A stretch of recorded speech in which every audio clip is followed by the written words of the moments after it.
Hello again. Thank you all for the great feedback I got on my last video. It was really encouraging, and I hope that it was encouraging to other people. And there was a theme I was seeing, that we are all feeling isolated and alone. And that's not really true. There are people out there that are seeing things, some of the same things that we're all seeing. Now, there's more. There's always more, and I'm going to try and make a little series out of this. And I want to expand on some of the ideas I talked about last time. One of which is that I never participated in masks from the beginning.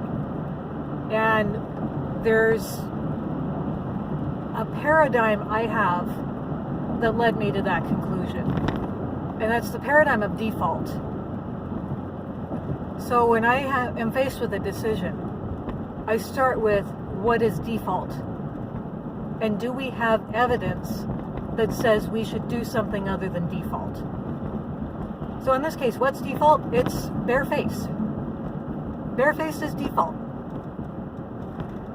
It's so default that we didn't have a word for it until this year. Unless we're talking about the old saying, it's a bald-faced lie, a barefaced lie. It means that you are uncovered and you're still lying.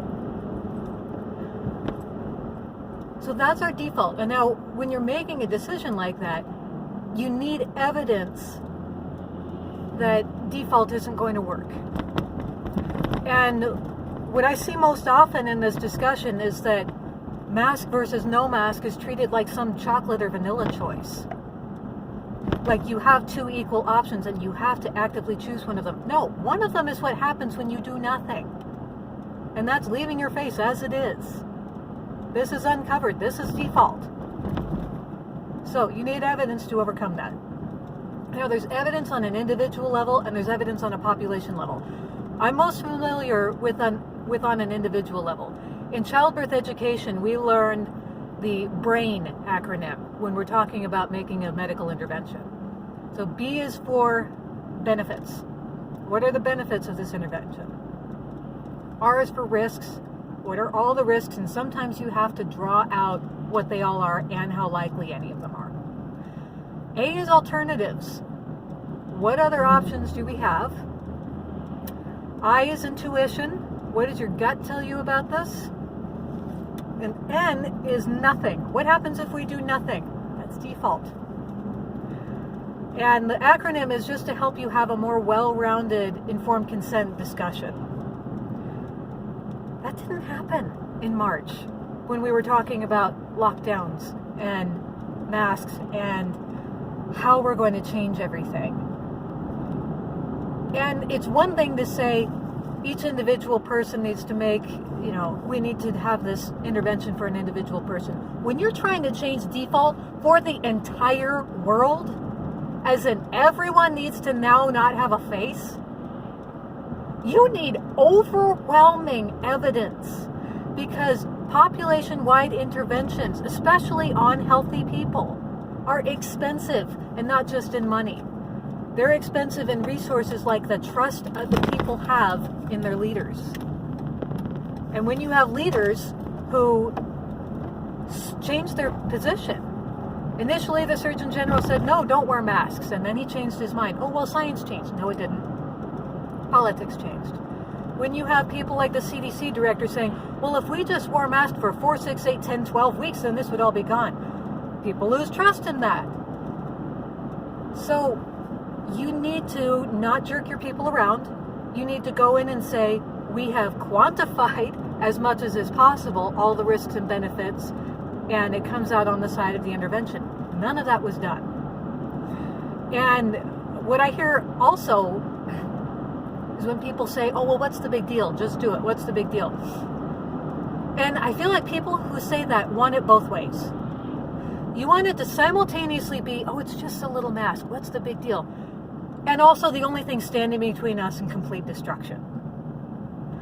Either it is no big deal, which means it's no big deal if no one does it, or if a lot of people don't do it, or it really is that important, in which case acknowledge the downsides, acknowledge the risks and the benefits, have a well-rounded discussion about it. And that's not happening. It's not well-rounded at all.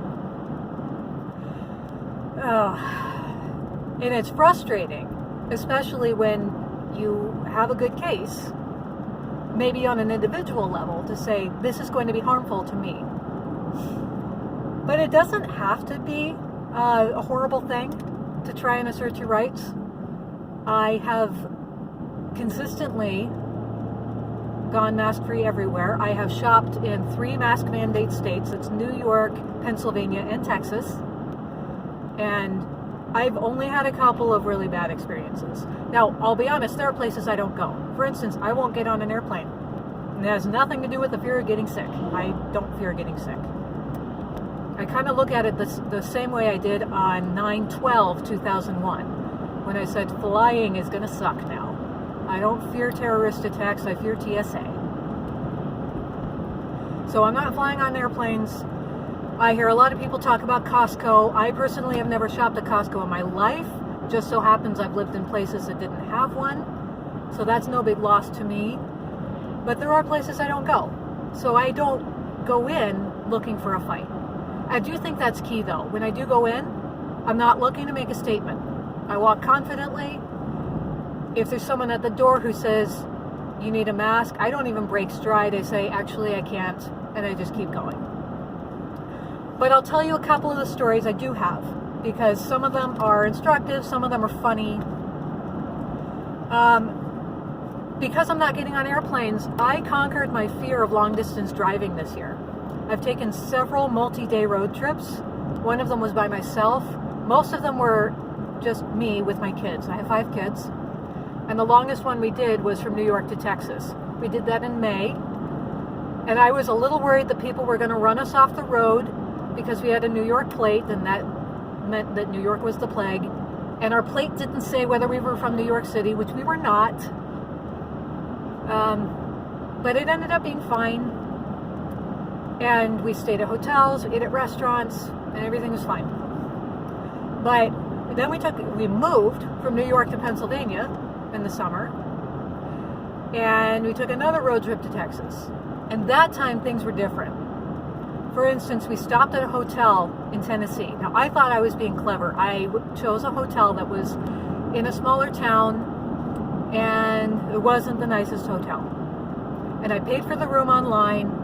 I went into the office to get the keys, the key cards, and the clerk went, you need a mask. I said, actually, no, I can't do that for medical reasons. She said, well, then you need a doctor's note. I said, no, I don't. I don't have to prove to you what it is, which is true. Look at any of the executive orders. You can't have, they don't need to demand proof from you. And she said, oh, well, it's the law. I said, no, it's not. Which was true. There's no state mandate in Tennessee, and even if there were, none of these mandates were passed by the legislature. They're passed by executive order, and these governors are trying to say, well, it falls under this law. Guys, they're not law.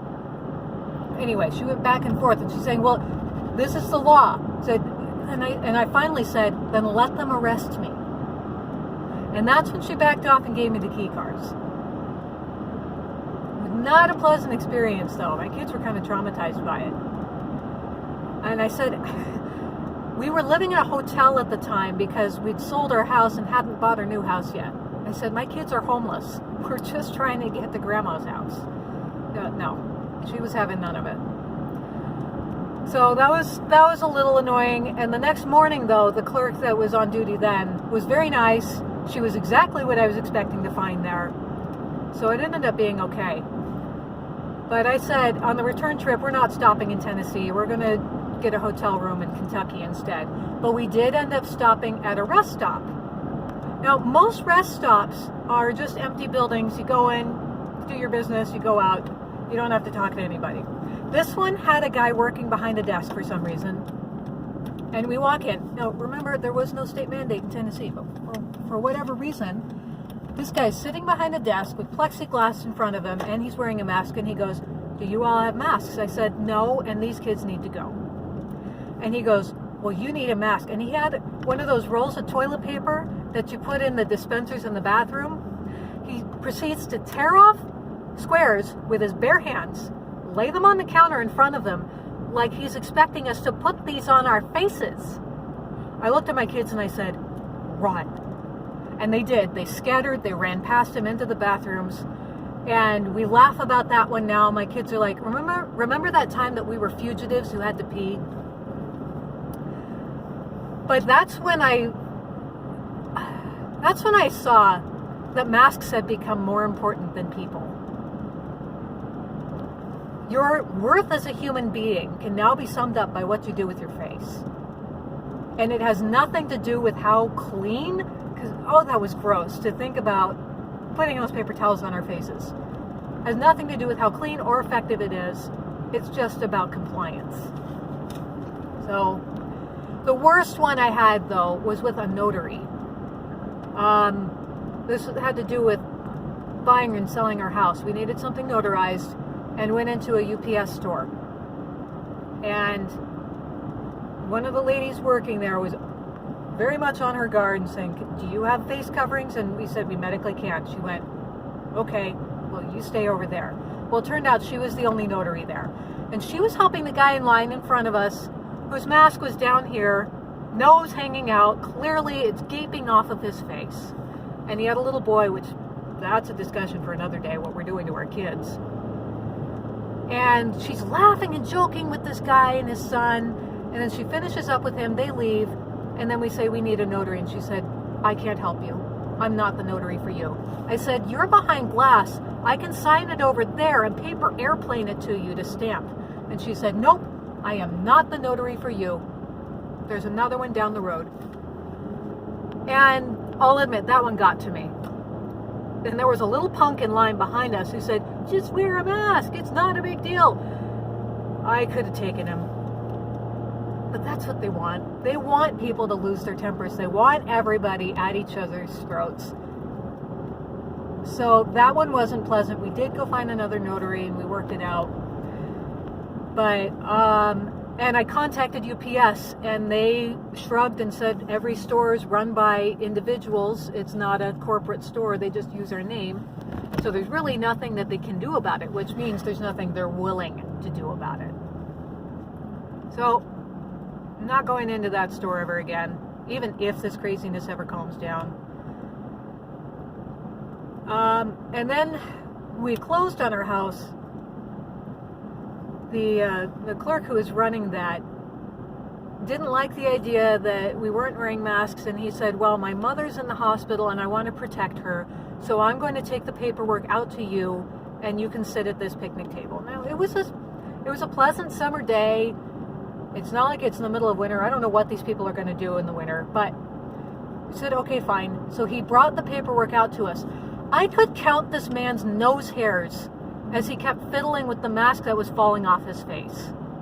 And I don't know if he was trolling us or if he truly believed that he actually was protecting his mother. Both of those options are scary because that mask was doing nobody any good except that somehow it was his pass into society. So I am not a big fan of hypocrisy, in case you can't tell. But other than that, I have gotten my driver's license here in Pennsylvania, got through the DMV, and the people there were actually very nice. I voted. This is spell-breaking for me. I went to my precinct to vote that day, and there was this big sign on the door that I think was supposed to be intimidating. And it said, we strongly encourage you to wear a mask. They don't have, it's not a law. Like, that spells it out right there. It's not a law. They can't prevent you from voting if you don't have a mask on. And I wasn't the only one there. So, in the end, it isn't a law. We need to keep pushing back against it. We need to push back against people like the governor of Maryland who just said, you don't have a constitutional right not to wear a mask. Apparently the Constitution has now been amended to include that mask wearing is mandatory everywhere. But the more you do it, the easier it gets. It is never going to end without pushing back. It is not protecting anyone. And I encourage people to Keep at it. Keep pushing people into it. And I hope you all have a happy Thanksgiving. And I hope you get to celebrate in a way that brings you the most joy and the least regret. And thank you for listening.